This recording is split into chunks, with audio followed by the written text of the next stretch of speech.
திருச்சிற்றம்பலம். அருள் தரும் சிவகாமி அம்மை உடனுரை அருள்மிகு கைலாயநாத பெருமான் திருவடிகள் போற்றி போற்றி. எம்பிரான் அருணகிரிநாதர் திருவடிகள் போற்றி போற்றி.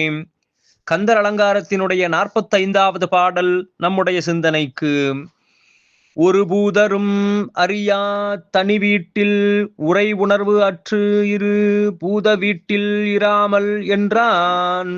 இருகோட்டு ஒருகை பொறுபூதரம் உரித்து ஏகாசமிட்ட புராந்தகர்க்கு குரு பூதவேலவன் நிட்டூர சூரகுலாந்தகனே.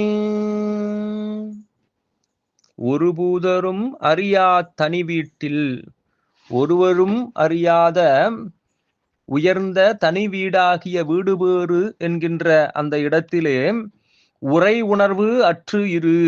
அங்கே உரையும் உணர்வும் இல்லாத, பேச்சும் நினைவும் இல்லாத ஒரு பரமானந்த நிலையிலே நீ இரு என்றும், பூத வீட்டில் இராமல், இந்த உடலாகிய இக்கூட்டிலே எப்போதும் பூத உடம்பு கொண்டு இருந்து கொண்டே இல்லாமல் மேலே வீடு பேர் அடைவாய் என்று எனக்கு உபதேசித்து அருளினான் முருகப்பெருமான்.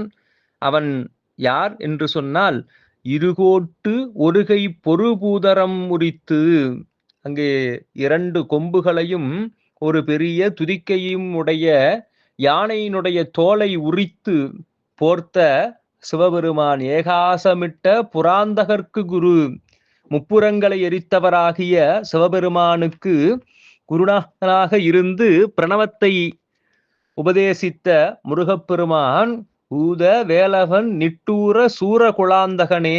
அங்கு வேற்படைக்கு தலைவனாக இருந்து அந்த வேலால் சூரனுடைய உடலை கிழித்து அவனுடைய சேனைகளையும் வெற்றி கொண்ட முருகப்பெருமான், அந்த அவர்களுடைய அசுரர் குலத்திற்கே யமனாக இருந்த முருகப்பெருமான், இந்த பூத உடலை விட்டு மேலான வீடு பேற்றை நீ அடைவாயாக என்று எனக்கு உபதேசித்து அருளினான் என்று நாம் இந்த உடலை விட்டு எப்போதும் பரமானந்த நிலையிலே இருக்கக்கூடிய வீடு பேற்றை பெறுவதற்கு முருகப்பெருமானுடைய திருவடியே துணை என்று நமக்கு அறிவுறுத்துகின்றார் அருணகிரிநாதர். திருச்சிற்றம்பலம்.